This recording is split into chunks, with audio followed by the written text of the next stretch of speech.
रमज़ान की तैयारी के लिए फ़ौरन से ये चटनियाँ बना कर रख लें। बिस्मिल्लाहिर्रहमानिर्रहीम। अस्सलाम वालेकुम दोस्तों, कैसे हैं आप? उम्मीद है मेरी यूट्यूब फैमिली अच्छी और खैरियत से होगी। मेरी दुआ है आप जहाँ भी रहें हैप्पी रहें और हमेशा अच्छे और हेल्दी खाने खाते रहें। मैं हूँ आपकी दोस्त Rashida Umar and you are watching low flame. जी हाँ, आज भी एक मज़ेदार और बेहतरीन सी रेसिपी के साथ आपकी खिदमत में हाजिर हूँ। और अगर आप मेरे चैनल पर नए हैं तो मेरे चैनल को फ़ौरन से सब्सक्राइब कर लें, शुक्रिया। तो चलिए आइए आज की रेसिपी स्टार्ट करते हैं।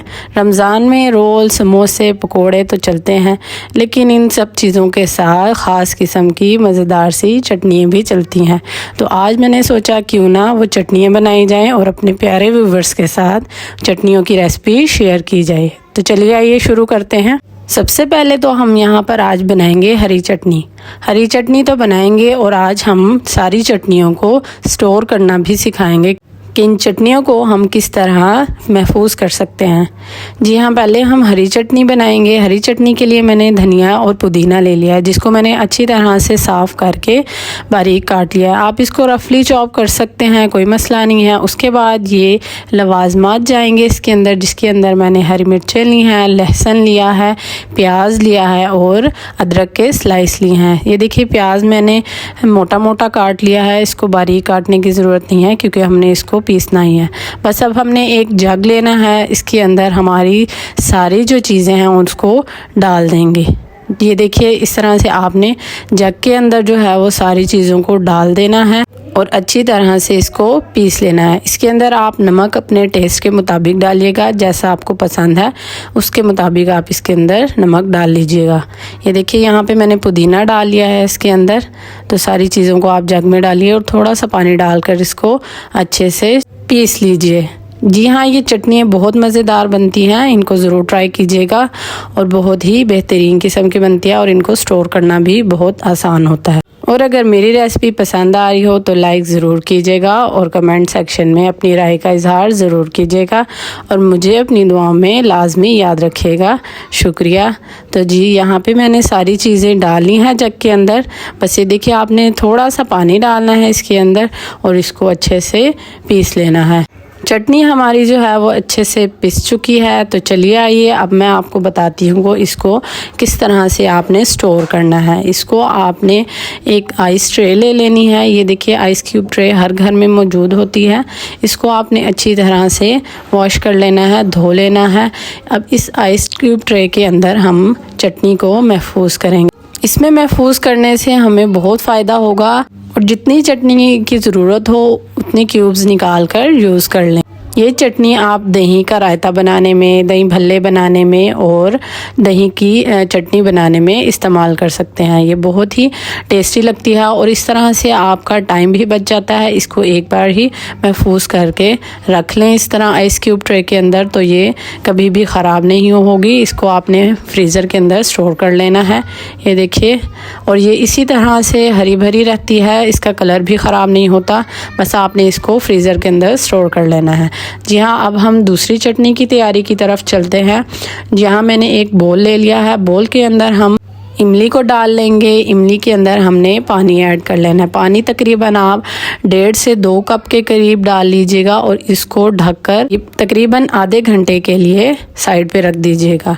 जी हाँ, जब ये नरम पड़ जाएगी, ये देखिए इस तरह से इसके आपने गुठलियों को रिमूव कर लेना है। हाथों की मदद से इसको अच्छी तरह से मसलेंगे और इसके अंदर से जो गुठलियाँ हैं उनको निकाल लेंगे। आपने सारी गुठलियों को निकाल लेना है।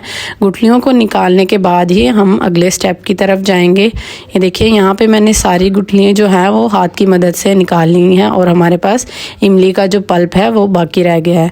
बस अब हमने एक पैन को चूल्हे पर चढ़ा दिया था। इसके अंदर हम अपने इमली के पल्प को डाल देंगे। यहाँ पे आपने इसके अंदर पानी भी ऐड करना है। तकरीबन 1 से 1.5 कप के करीब ही यहाँ पे हम पानी ऐड कर लेंगे। पानी ऐड करने के बाद इसको हम पकने के लिए छोड़ देंगे। जब ये पकना शुरू हो जाएगी उसके बाद ही हम इसके अंदर मसाले वगैरह डालना स्टार्ट करेंगे। ये देखिए यहाँ पे ये पकना शुरू हो गई है। बस इसके अंदर अब मसाले ऐड करते हैं। सबसे पहले मैंने यहाँ तकरीबन 1 टेबल स्पून के करीब चाट मसाला ले लिया है। आप अपने टेस्ट के अकॉर्डिंग डालिएगा।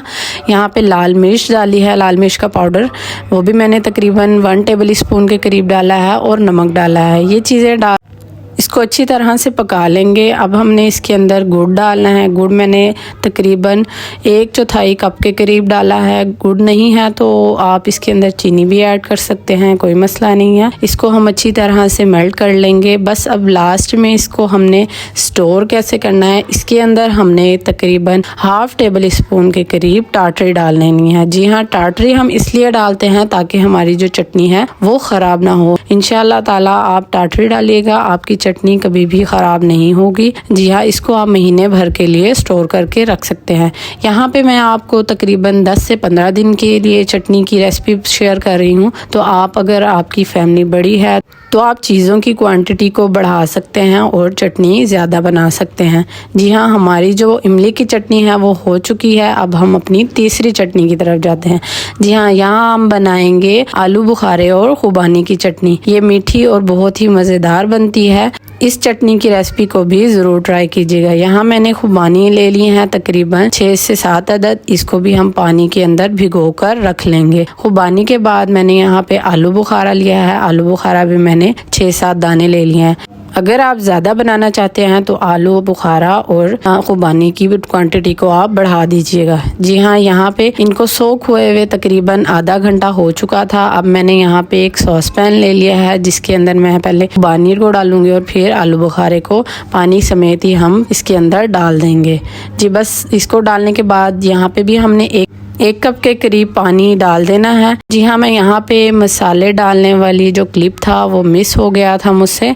यहाँ पे मैंने लाल मिर्च का पाउडर डाला था, थोड़ा सा नमक और इसके अंदर तकरीबन 1/2 कप के करीब चीनी डाली थी और लास्ट में मैंने इसके अंदर भी टाटरी पाउडर डाल दिया था। जी हाँ, इन सब चीज़ों को डालने के बाद लास्ट में इसके अंदर हम थोड़ा सा फूड कलर ऐड कर देंगे जिससे कि इसमें शादियों वाला लुक आ जाएगा। जी, अगर आपके पास चारों मगज़ मौजूद हैं जिन्हें पम्पकिन सीड कहते हैं तो वो इस चटनी में लाजमी डालिएगा, और अगर नहीं मौजूद तो कोई मसला नहीं है, आप इसको स्किप कर दीजिएगा। हाँ, ये देखिए यहाँ पे हमारी जो चटनी है वो अच्छी तरह से मिक्स हो गई है। बस अब आपने इनको स्टोर कर लेना है ऐसे जार के अंदर, या आपके पास कोई और जार हो। ये अच्छी तरह से बंद हो जाते हैं। तो मेरी रेसिपी को ट्राई ज़रूर कीजिएगा और मुझे दुआओं में भी याद रखिएगा, और अपनी राय का इजहार कमेंट सेक्शन में ज़रूर कीजिएगा कि आपको रेसिपी कैसी लगी। और अगर आपको रेसिपी पसंद आई है तो लाइक ज़रूर कीजिएगा, और अगर मेरे चैनल को अभी तक सब्सक्राइब नहीं किया तो फ़ौरन से मेरे चैनल को सब्सक्राइब कर लें। और अब मुझे दीजिए इजाज़त। इंशाअल्लाह ताला अगली रेसिपी में मुलाकात होगी।